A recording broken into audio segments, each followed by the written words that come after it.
네, 선생님 안녕하셨어요? 네. 날씨는 쌀쌀해도 맑으니까 좋습니다. 햇빛은 아주 맑은 것 같습니다. 오늘 말씀은 제가 자유한 자와 종이 된 자라는 제목으로 한번 말씀 교제를 함께 나누고 싶은 마음이 있었습니다.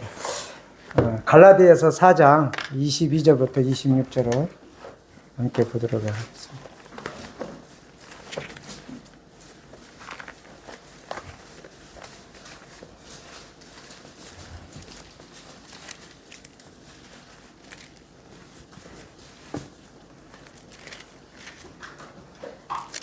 제가 읽도록 하겠습니다. 기록된 바 아브라함이 두 아들이 있으니 하나는 계집종에게서 하나는 자유하는 여자에게서 났다 하였으나 계집종에게는 육체를 따라 났고 자유하는 여자에게서는 약속으로 말미암았느니라. 이것은 비유니 이 여자들은 두 언역이라. 하나는 시내 산으로부터 종을 낳은 자니 곧 하가라. 이 하가는 아라비아에 있는 시내 산으로 지금 있는 예루살렘과 같은 데니 저가 그 자녀들로 더불어 종 노릇하고 오직 위에 있는 예루살렘은 자유자니 곧 우리 어머니라. 그 하갈의 아들 이스마엘에 대한 내용 잘 아시죠? 창세기에 나오는 하갈하고 되어 있는데 하갈이라고도 이렇게 불립니다. 하갈과 하가가 같은 이름입니다. 창세기에 한번 16장 4절 한번 보도록 하겠습니다. 창세기 16장 4절.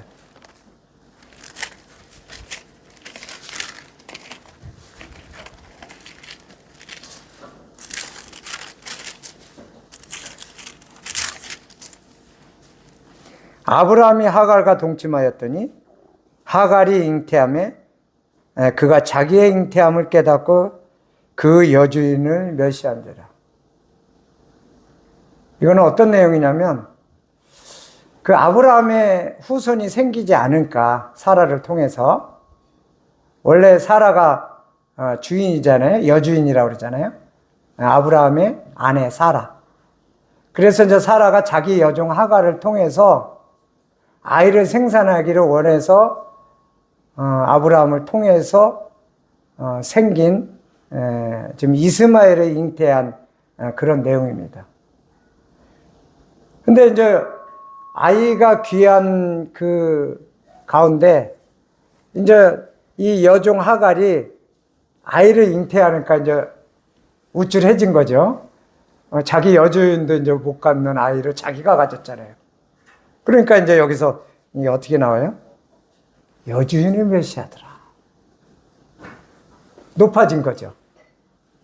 그 다음에 창세기 22장 8절에서 10절에 보면 이런 말씀이 또 나옵니다.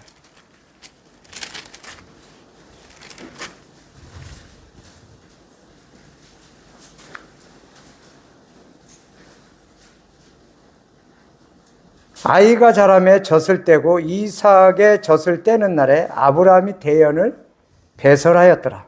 사라가 본즉 아브라함의 아들 애굽 여인 하갈의 소생이, 이스마엘입니다. 하갈의 소생 아들이 이삭을 희롱하는지라. 그가 아브라함에게 이르되 이 여종과 그 아들을 내어 쫓으라. 이 종의 아들은 내 아들 이삭과 함께 기업을 얻지 못하리라. 이 장면은 또 뭐냐면, 자, 이제 사라가 자기가 생산하지 못하는 것을 느끼고 하갈을 통해서 생산하게 했는데 하나님은 뭐라고 그랬어요? 아니다. 너를 통해서 내가 약속한 아들을 줄 거다. 근데 그걸 못 기다리고 하갈을 이렇게 통해서 이스마엘을 낳게 했잖아요. 근데 결국은 하나님의 약속대로 지금 이삭이 태어난 거잖아요. 그죠? 그 장면이에요, 이거는. 이삭이 태어났는데 젖을 떼고 이삭이 젖을 떼는 날, 이게 이제 우리 나이로 하면 한 3살 정도 될 무렵인 것 같아요. 2살. 그리고 이스마엘은 14살 차이니까 이제 몇 살 정도 계산하면 될까요? 17살 정도 됐을 때예요, 이때가. 그러니까 17 정도면 아주 힘도 좋고 키도 크고 건장할 때죠. 그 이스마엘이 이삭을 괴롭힌다라는 내용이에요. 희롱한다는 게. 그 어린, 그 2-3살밖에 안 되는 어린아이라. 그래서 그 여주인이 된 사라가 하갈과 그 아이를 내쫓는 장면이 21장 8절에서 9절에서 10절입니다. 창세기 21장 12절에는 또 이와 같이 기록되어 있습니다. 하나님이 아브라함에게 이르시되 이 아이를 위하여 내 여종을 위하여 근심하지 말고 사라가 내게 이른 말을 다 들으라. 이삭에게서 나는 자라야 넷이라 칭할 것입니다. 하나님 명확하게 또 다시 말씀하십니다. 자, 이스마엘이 이와 같이 17살로 장성했음에도 불구하고 이제 3살 정도밖에 없는 이삭을 놓고 하나님은 또 다시 이야기합니다.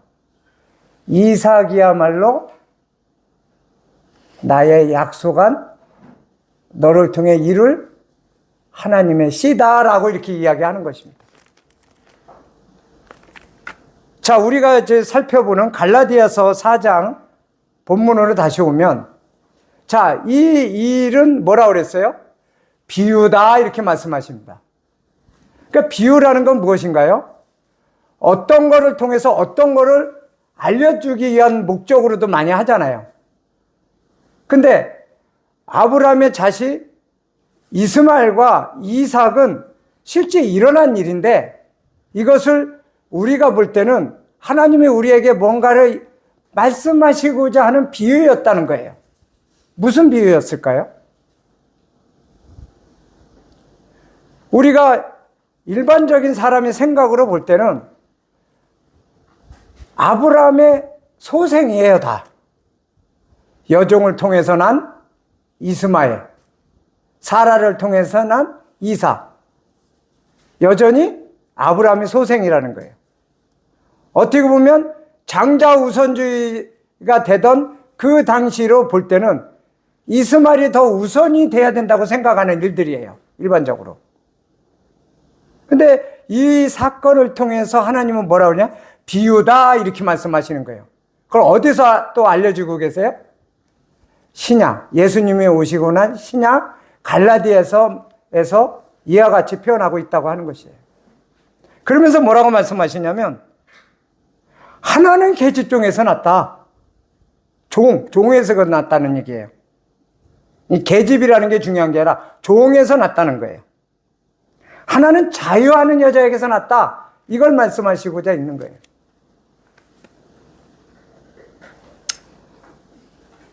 갑자기 다른 얘기를 하면 그 요새 하나님의 교회라고 많이 들어보셨죠? 이단인데 아주 세력은 굉장히 큰. 그게 원래 안상홍이라는 사람이 자기가 메시아라고 해서 이렇게 크게 한 아주 사이비 이단이에요. 근데 그 양반이 하나님이 메시아가 부산에 가야밀면이 꽤 유명한데 가야밀면 저도 한번 먹어본 적 있어요. 맛있더라고요. 그걸 잘 드시다가 잘못 드셔서 돌아가셨대요. 그 메시아 안상홍이. 자, 이러다 보니까 이걸 계속 유지해야 되는데 그 메시아가 죽었으니 어떻게 해요? 그래서 그 남편의 아내인 장길자라는 부인이 어머니를 만들어야 되겠다. 그래서 이제 자기가 하나님 어머니가 된 거예요. 이게 이제 하나님 교회 현 두 파로 또 나뉘어졌다고 하는 것입니다. 근데 그 어머니를 어디서 활용을 하냐면 여기서 활용을 하는 거예요. 26절 오직 위에 있는 예루살렘은 자유자니 우리의 어머니라 하는 장길자 하나님 어머니가 됐다고 하는 것입니다. 우리가 말씀을 가지고 이와 같이 왜곡되게 써먹을 수 있다고 하는 것입니다. 근데 하나님은 구약에 일어난 일을 우리한테 밝히시면서 신약에서 비유다 이렇게 말씀하신 그 자유자와 종의 차이를 말씀하고자 있는 거예요. 하시고자 하는 의미가 있다고 하는 것입니다. 이 자유하는 자라는 것, 이 자유라는 단어가 들어간 거는 어떤 의미가 있을까요? 우리 이 군대 가보신 분 아시죠? 그죠?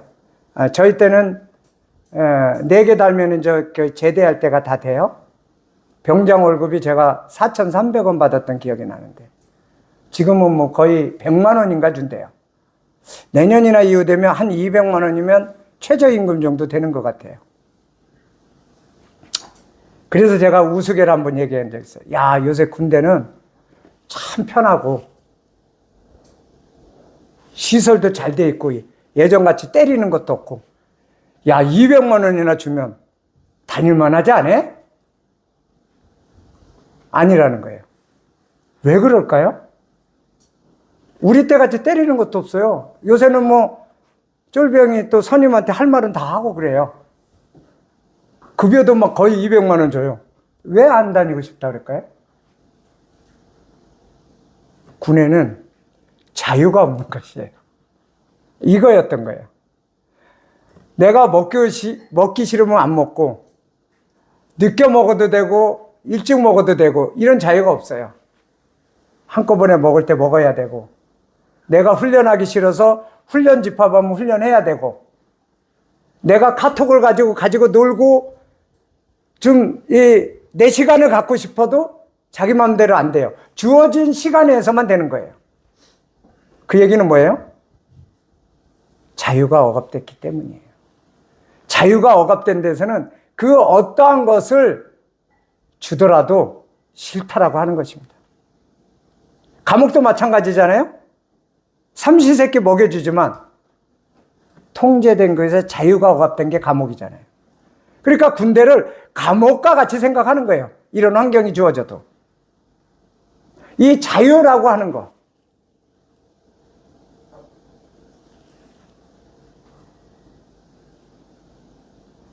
우리가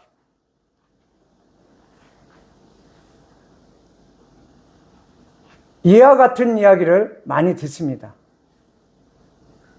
내가 나의 삶을 누군가가 책임져 줄 수 있다면 나는 그 사람의 종이 되겠다 하는 말도 합니다. 자, 자유하는 거는 이와 같이 억압 없는 환경인데도 어떤 사람은 자기의 삶의 문제가 해결되면 조금 억압이 되더라도 종이 되겠다고 하는 것입니다.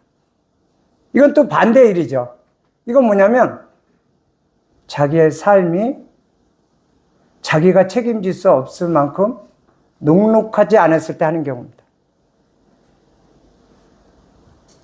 그렇지만 그럼에도 불구하고 모든 사람이 자유를 갈망한다고 하는 것입니다. 하나님이 우리를 창조하실 때 이와 같은 자유함을 가질 수 있고 자유의지를 주셔서 우리가 그 에덴 동산에서 누릴 수 있게 해 주셨다고 하는 것입니다. 그러나 그 자유를 자기가 책임져야 될 행동을 하게 되었을 때는 자유에 대해는 그 책임도 따르게 된다는 것을 볼 수 있습니다. 주님이 이 땅에 오셔서 이와 같이 말씀하셨습니다. 요한복음 8장 32절에서 36절 한번 보도록 하겠습니다.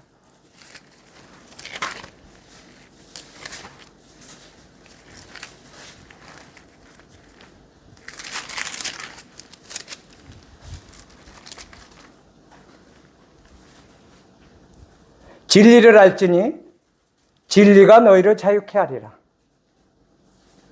저희가 대답하되 우리가 아브라함의 자손이라 남의 종이 된 적이 없거늘 어찌하여 우리가 자유케 되리라 하느냐. 예수께서 대답하시되 진실로 진실로 너희에게 이르노니 죄를 범하는 자마다 죄의 종이라.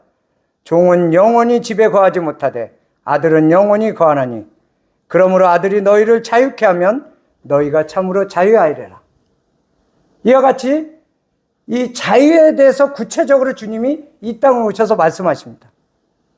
진리가 너희를 자유케 한다. 근데 너희가 자유하지 못하는 어떤 구속의 속박을 받고 있는 상태에 있다라는 것을 주님은 이 땅에 오셔서 말씀하고 있습니다. 뭐라고 하라고, 어떤 말씀을 하고 있어요? 죄의 종이라고 말씀하고 있습니다. 그러면서 주님은 의의 종이 될 것을 말씀하고 있습니다. 자, 자유하는 자를 이야기하는데 갑자기 죄의 종과 의의 종이 나온다고 하는 것입니다. 종이라는 특성은요, 누군가한테 지시를 받고 누구한테 통제를 받아야 되는 그 누군가가 주인이라는 그 사람이 있다고 하는 것입니다. 에덴에서 이 자유의지를 주셨는데 우리가 그분의 명령을 거역하고 죄가 들어왔을 때 우리의 주인은 죄로 바뀌었다고 하는 것입니다. 그럼 종의 형태는 어떻게 되는 거예요? 주인이 시키는 걸 하잖아요. 그러니까 어떻게 돼요? 죄의 종은 죄를 지을 수밖에 없게 되는 거예요. 내가 아무리 선한 생각을 해도 나의 주인이 시키는 것을 할 수밖에 없다는 거예요. 그래서 죄의 종을 통해서 태어난 모든 인류는 죄를 지을 수밖에 없다고 하는 것입니다. 이것이 구속이고 속박이에요. 이것에서 벗어날 사람은 아무도 없어요. 그러면 이것에서 벗어날 수 있는 방법이 무엇이 있을까요? 주인을 바꾸면 됩니다. 주인을 바꾸면 됩니다. 근데 그 종은 스스로가 주인을 바꿀 수가 없어요. 그 주인이 스스로 그 종을 놓고 새로운 주인이 그 종을 삼아야만이 그 종은 다른 주인을 섬기게 된다고 하는 것입니다. 이것이 주님이 말씀하신 진리가 너희를 자유케 하는 그분이 주인으로 바뀌게 되는 그분의 종이 되는 것이라고 하는 것입니다. 그분은 의로우신 분이기 때문에 그분을 주인으로 바뀌게 된다면 그 사람은 의의 종이 된다고 하는 것입니다. 그러면 이 사람은 반대로 죄를 짓고자 하거나 또 죄를 안 지으려고 노력하거나 이런 거하고 상관없이 그 사람은 주인이 행하라고 하는 것을 행할 수 있는 그러한 일들이 생긴다고 하는 것입니다. 그것이 뭐예요? 주인이 의이기 때문입니다. 그래서 예수님은 이 땅에 오셔서 그러한 죄에 얽매여서 죄를 지을 수밖에 없고 죄의 결과인 죽음에 처한 그러한 죄에서 벗어나서 그 죄에서 해방시켜 주셔서 의의 주인으로 바꿔주시기 위해서 그분은 이 땅에 오셨다고 하는 것입니다. 이제 주인이 의로 바뀌게 되면 이 죄인은 의를 행할 수밖에 없게 되는 주인이 밖에 있다고 하는 것입니다. 이러한 죄에서 해방시켜주기 위해서 이러한 자유를 주시기 위해서 그분이 이 땅에 오셨다고 하는 것입니다. 근데 그것은 무엇으로 말미암는 것일까요? 그분의 선하신 부르심과 약속에 의해서 가능하다고 하는 것입니다. 분명히 그분은 아브라함과 사라한테 내가 너에게 약속한 씨를 주시겠다고 하는 그 씨, 그분의 약속에 의한 그 아들이 자유자의 자녀라고, 하나님의 약속의 자녀라고 인정하셨다고 하는 것입니다. 그러나 아브라함은 기다리지 못하고, 사라는 기다리지 못하고 조급하게 하갈이라는 여종을 통해서 자녀를 생산하게 됐다고 하는 것입니다. 그러나 그것은 자유할 수 없는 자의 자식이 아니라는 것입니다. 그건 하나님으로부터 온 것이 아니라고 하는 것입니다. 그것은 하나님의 약속에 의한 씨가 아니라고 하는 것입니다.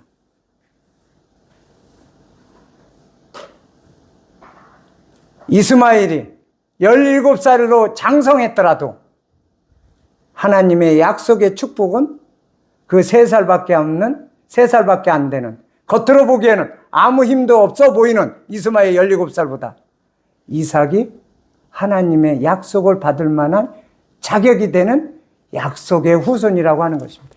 이것이 자유자의 자녀이고, 하갈은 아무리 그러했더라도, 자기가 잉태함으로 아무리 자기가 교만했더라도 하나님의 유업을 받을 수 있는 자유자의 자식이 될 수 없다고 하는 것입니다. 이것을 하나님은 종의 자식에 대한 걸 말씀하시고자 갈라디아에서 비유라고 말씀하시는 것입니다. 결국은 우리가 새 생명을 얻고 우리가 의의 종이 되고 우리가 자유하게 되는 것은 그분을 통해서만 가능하다고 하는 것입니다. 그분의 부르심과 그분 안에서만 가능하다고 하는 것입니다. 그래서 이 자유한 자는 하늘에서 났다고 하는 것입니다. 하늘에서 난 것. 우리의 거듭남은 위에서부터 내려온 하늘에서 난 거라고 이야기합니다. 이 하갈과 같이 육신의 방법으로 난 건 이 땅에서 났다고 하는 것입니다. 그건 하늘에서부터 난 것이 아니기 때문에 그에게는 하나님의 약속과 유업이 없다고 하는 것입니다. 그런데 하늘에서 난 자, 하나님의 약속으로 난 자, 그 사라를 통해서 난 자, 그 자유한 자를 통해서 난 자, 하나님을 통해서 새롭게 태어난 자, 이것은 하나님의 약속을 받은, 하나님의 유업을 받은 자라고 하는 것입니다. 이것이 자유한 자와 종된 자의 차이라고 하는 것입니다. 우리가 아까 삶을 위해서 어떤 사람은 나의 삶을 책임져 주면 내가 다소 억압이 있더라도, 통제가 있더라도죠, 그 사람의 종이 되겠다고 하는 이 말씀 아까 나눴던 기억나시죠? 우리는 기꺼이 그분의 종이 될 수 있다라고 하는 것입니다. 그러나 그분의 종은 이와 같이 자유한 약속에서 나온 종이고, 또 그분의 사랑을 통해서 내가 섬기게 된 종이라고 하는 것입니다. 이건 억압과 굴레와 속박에 의한 종하고 다르다고 하는 것입니다. 그분의 종이 됐다고 하는 것은 그분의 성품에 따라 의를 행할 수밖에 없는 사람으로 바뀌어져 있다고 하는 것입니다. 그래서 말씀해 보면 죄의 종이 되었을 때는 의에서 자유로웠다 이렇게 이야기합니다. 왜 의에서 자유로울까요? 의를 지킬 이유가 없다라는 거예요. 의를 이야기도 안 하니까, 주인이 죄니까 나는 여전히 의를 질라도 질 수도 없고, 죄는 여전히 짓지 않으려도 지을 수밖에 없게 된다는 거예요. 죄의 종은 주인이 죄니까. 근데 의의 종은 그러한 함에도 불구하고 의로우신 그분이 그분의 성품에 따라 의를 행할 수밖에 없는 의인이 되어져 있다라고 하는 것이에요. 이것이 주인이 바뀐 사건입니다. 여기에 계신 모든 분들은 주인이 바뀌었다고 하는 것입니다. 우리는 약속을 받은 자라고 하는 것입니다. 우리는 17살 된 그 건장한 이스마엘이 이 연약한 2-3살 된 이삭을 희롱할지라도 우리는 그분의 약속을 받은 자고, 이스마엘은 약속과 유업을 받지 못한 자라고 하는 것입니다. 우리는 이 땅에서 많은 것들이 더 커 보일지라도 그분은 우리를 더 크게 보시고 우리에게 그 많은 것들을 유업으로 준비해 주셨다고 하는 것이 이 자유한 자를 통해서 태어난 그러한 자녀들을 이야기하고 하는 것입니다. 그래서 우리 어머니는 위에 계신 예루살렘의 자유자라는 거예요. 위에서 내려온 하늘나라의 예루살렘 성과 같은 이 땅에 예루살렘 성이 있잖아요. 그죠? 팔레스타인에 있었던 성들 땅에 있는 것들이래요.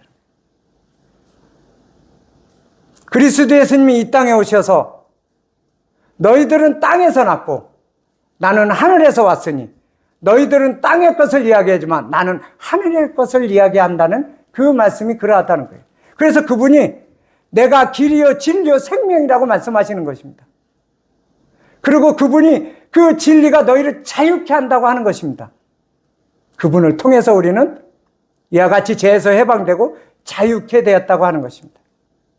우리의 노력과 열심을 가지고도 이룰 수 없는 그 율법의 굴레에서 우리는 여전히 벗어날 수 없었고 그 율법을 지키면 지킬수록 여전히 지킬 수 없는 존재요 죄인이라는 것만 드러나게 하는 그 율법의 굴레, 그 죄의 굴레에서 벗어나게 하기 위해서 그분은 그 죄에서 해방시켜줘서 그 율법의 굴레에서 벗어나게 하기 위해서 그분은 이 땅에 오셨다고 하는 것입니다. 이것이 진리가 너희를 자유케 한다고 하는 것입니다. 이제는 우리가 믿음과 은혜의 법으로서 우리는 자유하게 된 자라고 하는 것입니다. 우리가 주님을 섬기는 것은 그분의 사랑에 힘입어서 의의 종이 된 그분의 의가 되신 그분 때문에 하는 사랑 안에서 행하는 것들밖에 없다고 하는 것입니다. 이것이 속박과 굴레에 의해서 할 수밖에 없는 종하고 우리가 그분의 사랑에 힘입어서 나누는 계명들의 지킴하고 엄청난 차이가 있다고 하는 것입니다. 그래서 우리는 그분의 기꺼이 종이 돼도 무방하다고 하는 것입니다. 그러나 그분은 의의 종이 된 의로서 우리에게 스스로 억압과 굴레에 사로잡혀서 섬기게 하지 않은 사랑의 법으로 우리를 부르셨기 때문에 우리는 그 사랑 안에서 그 일들을 행할 수가 있게 되었다고 하는 것입니다. 이것이 자유한 자와 종된 자의 차이라고 하는 것입니다. 종이 된 자는 스스로 벗어날 수 없는 것을 스스로 행하려고 하는 참으로 저주받고 불쌍한 것이라고 하는 것입니다. 그러나 그분을 통해서 새롭게 거듭난 위에서부터 내려온 그 생명으로 거듭난 그 생명은 그분으로 인한 것이기 때문에 나의 노력하고 상관없이 우리는 그와 같은 신분으로 바뀌어져 있다고 하는 것입니다. 그것은 어디로서 가능한가요? 내가 길이요 진리요 생명이라는 그분을 통해서 가능하다고 하는 것입니다. 길이라고 하는 것은 무엇인가요? 어딘가를 갈 수 있게 만들어진 것 아닙니까? 큰 길이든 작은 길이든. 길이 아닌 데서는 놓칠 수도 있지만 만들어진 길로 갈 때는 그래도 실족하지는 않잖아요. 그죠? 그렇지만 그 길의 목적지에 가서는 그게 옳은 길인지 아닌지는 그거는 모를 수도 있어요. 그러나 길이라고 하는 거는 어딘가를 가기 위한 하나의 주어진 통로라는 것은 우리가 공통적으로 알 수 있습니다. 근데 그 길에는 생명의 길도 있고 사망의 길도 있다고 말씀하고 계신 것입니다. 근데 주님 뭐라 그래요? 내가 길이다 이렇게 이야기합니다. 그러면 그분의 길로 걸어가는 자는 사망의 길일까요? 생명의 길일까요? 생명의 길이라고 하는 것입니다. 그러니까 그분이 이 땅에서 그걸 말씀하시기 위한 거예요. 야, 아브라함의 이 두 개가 비유야. 근데 그것도 나를 가리킨 거고 내가 길이고 내가 진리고 내가 너희를 죄에서 해방시켜 줄 거고 내가 너희에게 생명을 줄 거고 내가 너를 자유케 하는 자신이 하나님이신가. 왜 자신이 사람의 몸을 입고 왔는지 그분을 드러내는 그 말씀이라고 하는 것입니다. 그래서 그분이 내가 길이다. 나의 길로 와라. 내가 생명이다. 나의 길은 생명이다. 이 말씀 하시는 거예요. 그리고 내가 하는 말은 변함이 없는 참인 것이다. 진리잖아요. 속이는 게 아니잖아요. 이 세상에 그럴듯하지만 속이는 것들 많잖아요. 진리라고 포장하지만 다 거짓이잖아요. 누가 주로 많이 쓰는 거예요? 사기꾼들이 많이 쓰잖아요. 그럴듯하게. 주님 말씀에 나는 그럴 수 없어. 나는 애초에 거짓말할 수 없는 사람이야. 하나님의 속성 얘기 때문에 회전하는 그림자도 없이 거짓말하실 수 없는 분이라고 그랬어요. 스스로를 소개하기를. 내가 한 말은 다 참이라는 거예요. 그리고 그분이 있잖아. 나를 통해야만 생명이야. 나를 통해야만 너희 죄들이 해결되고 죄에서 해방이 되는 거야. 니들 스스로 안 되는 거야. 이걸 이야기하잖아요. 그러면서 사단의 속성을 이야기하잖아. 사단은 뭐라고 그래요? 그는 애초에 거짓말하는 자요. 속이는 자요. 살인한 자요. 이 세 가지 다 들어가 있네요. 진리가 아니네요. 거짓말하고 속이고 참이 아니잖아요. 그리고 뭐라고 해요? 죽음이잖아요. 살인자라고 하는 건 뭐예요? 죽이는 거잖아요. 사단의 속성을 얘기하면서 자신을 밝히 드러내고 있다고 하는 것입니다. 하나님의 말씀은 이와 같이 구약을 통해서도 이와 같이 비유라고 말씀하시고 이와 같이 아브라함을 통해서 사라를 통해서 우리한테 끊임없이 이와 같은 일을 말씀하고 계셨다고 하는 것입니다. 그런 말씀이 이제는 육신이 돼서 이 땅에 오셨다고 하는 거예요. 그것이 말씀이 육신이 돼서 오셨다고 하는 그 말씀이라고 하는 것이에요. 그 말씀이 육신이 됐던 그분을 보니 독생하신 하나님이시라고 말씀하시잖아요. 그래서 천하의 구원 얻을 만한 다른 이름을 주신 적이 없다. 그리스도 예수님 이름에는 이와 같이 성경은 모든 것이 그분을 향하고 있다고 하는 것입니다. 왜 모든 것이 구약이나 신약이나 그분을 향하고 있을까요? 그분만이 우리를 구원해 줄 수 있는 분이기 때문이죠. 그분 외에는 다른 길이 없는 거예요. 그래서 우리는 그분을 통해서 이와 같이 완전하고 완벽한 그러한 구원을 받은 것이고 우리는 참 자유자가 되었다고 하는 것입니다. 이 자유가 얼마나 좋은지 아까 보셨잖아요.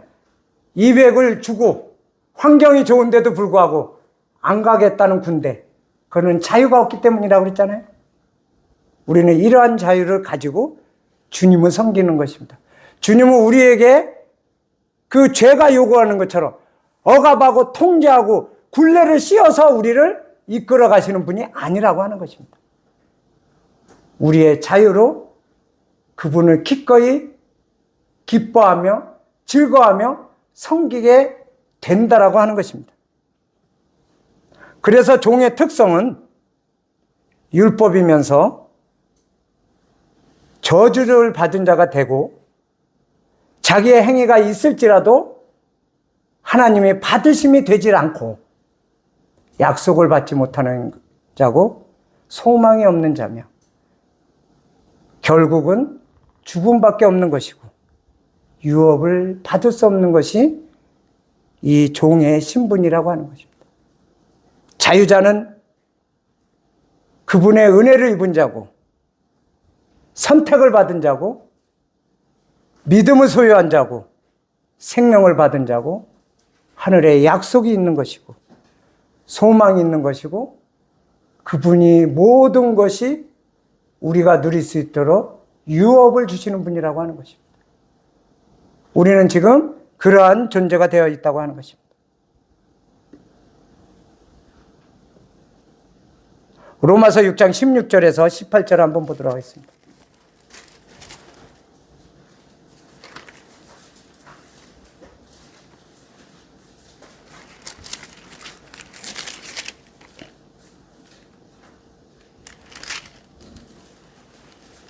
너희 자신을 종으로 들여 누구에게 순종하든지 그 순종함을 받는 자의 종이 되는 줄을 너희가 알지 못하느냐? 혹은 죄의 종으로 사망에 이르고 혹은 순종의 종으로 의에 이르느니라. 그쵸? 죄의 삭은 사망이죠. 하나님께 감사하리로다. 너희가 본래 죄의 종이더니 너희에게 전하여 준 바 교훈의 본을 마음으로 순종하여. 하나님의 말씀, 그죠? 죄에서 해방되어. 누가 시켜줬어요? 그분이, 진리이신 그분이 죄에서 해방되어 의에게 종이 되었느니라. 이와 같이 우리는 의의 종으로 주인이 바뀌어졌다고 하는 것입니다. 그래서 우리에는 이와 같이 영원한 생명이 주어졌다고 하는 것입니다. 이것이 자유자라고 하는 것입니다. 이것이 종이 된 하갈의 신분하고 확연히 다른 이 자유자인 여주인인 사라의 생명을 받은 자유자의 생명이라고 하는 것입니다. 그래서 하나님은 이 사라를 통해서, 이삭을 통해서, 하갈을 통해서, 이스마엘을 통해서, 이 둘 차이를 통해 우리에게 말씀하시고자 이 일들을 기록하셨다고 하는 것입니다. 그래서 이 땅에는 두 가지의 길들이 있습니다. 두 사람이 있습니다. 두 가지의 길은 사망의 길이요, 또 한 가지의 길은 생명의 길이라고 하는 것입니다. 사망의 길은 어둠인 것이고 생명의 길은 빛이라고 하는 것입니다. 그분은 이 땅에 빛으로 오셔서 어둠을 내어 쫓았다고 하신 것입니다. 이러한 예로 사망의 길로 간 아까 종의 하갈의 후손처럼 두 사람의 예들을 여러 번 기록해 놓았다고 하는 것입니다. 첫 번째는 사망의 길에 가인이 있습니다. 두 번째 사람으로는 사망의 길에 이스마엘이 있습니다. 세 번째 길은 사망의 길에 에서가 있습니다. 생명의 길에 같이 시대로 대조가 뭐 있어요? 가인에는 아벨이 있었습니다. 이스마엘에는 생명의 길은 이삭이 있었습니다. 쌍둥이인 에서의 또 다른 하나님의 생명의 길엔 야곱이 있었습니다. 첫사람의 아담은 범죄에서 죄를 가져오게 했지만은 두 번째 사람으로 오신 예수님은 살려주는 영인 그리스도 예수님이 되신 것입니다. 이와 같이 하나님은 두 사건을 대조함으로써 우리에게 계속 지속적으로 말씀하고 계셨다고 하는 것입니다. 그러면서 궁극적으로 두 번째 사람으로 오신 아담에 대해서 자신을 가리켜 이야기하고 하는 것입니다. 그래서 첫 번째 아담 뭐예요? 살아있는 영이다 그래요. 그러니까 살다가 죽는 거예요, 죽음. 근데 두 번째 아담은 뭐라 그래요? 살려주는 영이다 이렇게 얘기해요. 그래서 이 구약의 그 에덴에서 범죄했을 때 너가 정령 죽으리라 했을 때 그는 그 영은 하나님과 관계에서 단절된 죽은 영이 될 수밖에 없었던 것이에요. 그래서 그는 이 땅에 속한 이 땅의 것으로 살아가는 죄의 종의 후손도 죄의 종이 될 수밖에 없는 후손으로 이어갔던 것을 이제 두 번째 아담이 되신 그분이 살려주는 영이 돼서 새롭게 거듭나 하늘로부터 그 새 영으로 이제는 우리 자유자의 약속을 받은 자로 지속적으로 우리의 생명이 그분의 생명을 소유한 영원한 생명, 영생을 얻은 자가 되었다고 하는 것입니다. 하나님은 이 말씀을 하시기 위해서 창세기서부터 여러 시대와 여러 선지자와 여러 비유와 여러 가지 통해서 말씀하신 그분이 이제 신약의 이 땅에서는 친히 사람의 몸을 입고 오셔서 친히 말씀하셨다고 하는 것입니다. 그래서 우리 모두는 그분의 말씀으로 집중될 수밖에 없다라고 하는 것입니다. 사실은 우리가 그분을 만나지 아니하였다면 히브리서 2장 15절의 말씀처럼 죽기를 무서워 일생에 매여 종로로 타는 인생이 된 것입니다. 살기 위해서 바둥바둥 사는데 죽지 않으려고, 죽기를 무서워서, 그러나 결국은 죄를 짓다가 바둥바둥 살았는데 결국은 벗어나지 못하고 죽는 인생이었다고 하는 것입니다. 이러한 가운데서 저희를 해방시켜 주셨다고 하는 것입니다. 로마서 8장 2절에 그와 같이 말씀하십니다.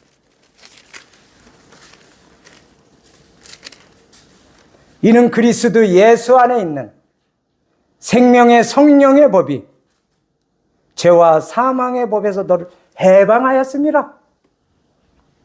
그래서 의의 종이 된 거예요. 해방되었으니까. 벗어났잖아요. 못 벗어나는 것 벗어나게 해주셨잖아요. 승리하셨잖아요. 어떻게 해방시켜 줄 수 있어요? 이긴 자가 해방시켜 줄 수 있잖아요. 예수님 뭐라고 그랬어요? 담대하라, 내가 세상을 이기었노라. 이기셨어요. 이긴 자는 진자를 뺏어올 수가 있는 거예요. 죄에 굴려 있는 그 사람에게서부터 우리를 해방시켜 줄 거예요. 찾아오신 거예요. 되찾아 주신 거라고 하는 것입니다. 이것이 해방이라고 하는 것입니다.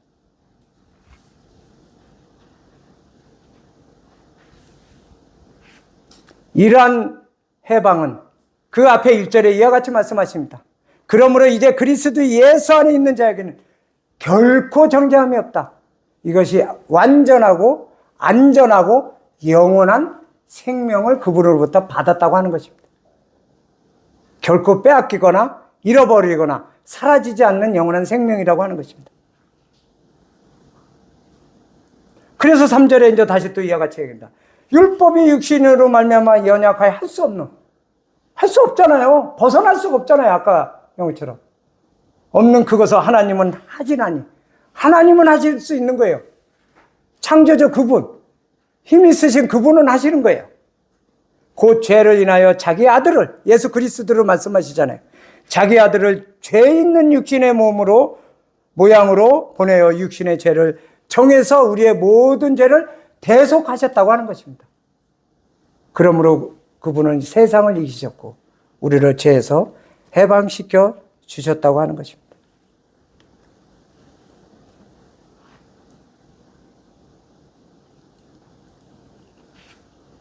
갈라디아서 4장으로 다시 한번 돌아가도록 하겠습니다.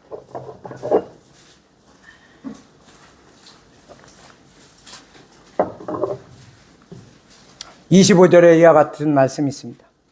이 하갈은 아라비아에 있는 신의 산으로 지금 있는 예루살렘과 같은 데니 저가 그 자녀들로 더불어 종로로 타고, 여전히 그들이 이 땅의 예루살렘에서 섬기고 있다고 하지만 결국은 자유자가 아니고 율법에 사로잡힌, 뭐라 그래요? 종노릇하고 있대요. 노릇. 종노릇하고 있다는 거예요. 이 땅에서 섬기는 그 모양들이 그냥 종교 행위에 불과하다는 거예요. 종노릇이. 결국은 그 종교 행위는 그냥 종이라는 거예요. 죄 굴레에서 벗어나지 않은 종노릇이라는 거예요. 26절은 오직 위에 있는 예루살렘은 자유자니 우리 어머니다. 사라의 경우처럼 그리스도 예수님을 통한 자유자, 이 말씀 하시는 거예요. 그래서 위에서 내려온, 위로부터 거듭난 것. 그러나 이 땅에서 태어난 이스마엘 같은 우성은 그냥 종로로 타는 거예요. 죄의 굴레에서 벗어나진 행위들인 거예요. 자기가 벗어나려고 하는 바둥바둥 거리지만 결국은 종로로 쉬고 헤어나지 못하는 것들이라고 하는 것입니다. 이게 땅에서 난 자들의 모습이 25절이고 하늘에서 난 자들의 모습이 26절이라고 하는 것입니다.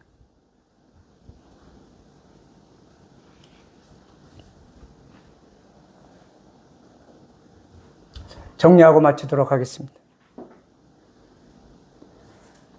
이와 같은 자유를 가진 자들은 참으로 행복한 자라고 하는 것입니다. 자유가 얼마나 좋은지 알잖아요? 그죠? 내가 쉬고 싶을 때 쉬고, 눕고 싶을 때 눕고, 하기 싫으면 안 해도 되고, 내가 하고 싶을 때 하고. 그래서 자유가 좋은 거예요. 주님은 우리의 섬김을 강요하지 않으십니다. 우리가 스스로 하기를 원하는 거예요. 자유하게 하기를 원하는 거예요. 그 자유는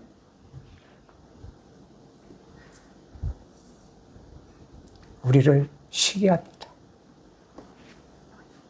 그 자유는 참 안식이고, 그 자유는 우리에게 낙을 누릴 수 있게 한다고 하는 것입니다.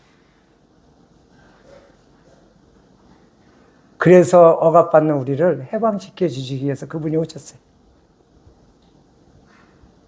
이 자유가 얼마나 아름답고 이 자유가 얼마나 귀한 거지, 속박을 받다가 벗어난 사람은 잘 알 거예요. 우리 젊은이들 그 군대만 벗어나도 그냥 날아갈 듯이. 이 자유라는 것이 얼마나 행복한 것인지 우리는 그 자유를 누리는 자들인 걸 잊지 말고, 이제 우리가 기꺼이 의의 종으로서 그분께 드려질만 하다는 거예요. 그분은 우리는 속박 가운데 섬기기를 원치 않습니다. 이것이 자유자라고 하는 것입니다.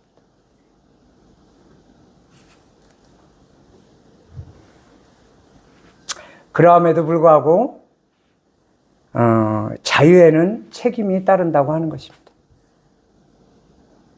그래서 우리가 이 생명을 가진 이 성도들은, 이 지체들은 우리가 이제 의를 행할 수 있는 주인이 바뀌어 있기 때문에 그 하나님의 성품에 따라 말하고 행동하고 태도를 취해야 된다고 하는 것입니다.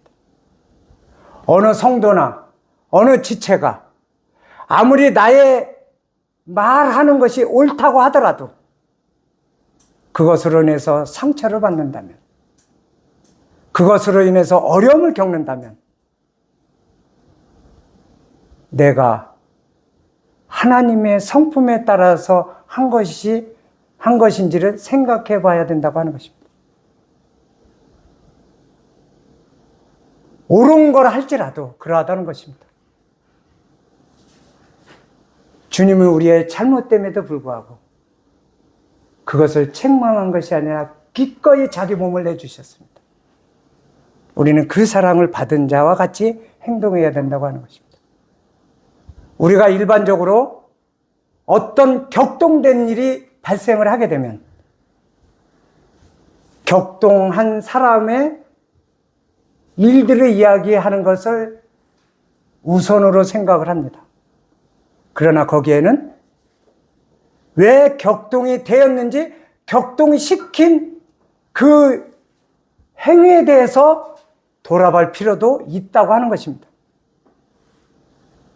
이것이 서로를 돌아보는 마음이라고 하는 것입니다.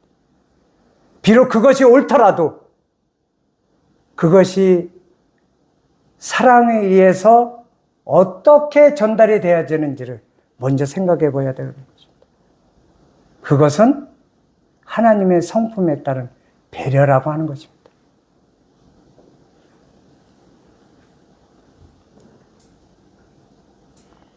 우리는 이렇게 의의 종답게 의로서 그분의 명령을 따라갈 때 우리는 그런 행동들로 인한 성화가 이루어지게 될 것이라고 하는 것입니다.